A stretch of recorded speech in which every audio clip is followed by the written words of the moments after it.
Nagsimula lang naman lahat ng kaguluhan na ito noong mangarap ang ating Vice Presidente na maging presidente ng maaga. Nung mangarap ang former president na paupuin yung kanyang anak na maging presidente kaagad. Doon naman nagsimula lahat ng ito.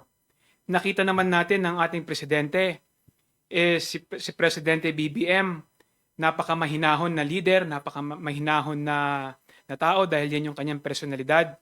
Hindi pumapatol sa kahit anumang usapin na tingin niya makakasakit, no, sa ekonomiya ng ating bansa.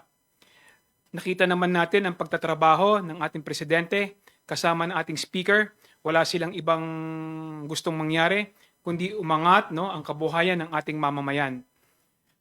Kung wala lang sanang maagang nangarap, wala lang sanang maagang nag-ambisyon na maging presidente, tahimik naman ang lahat, no?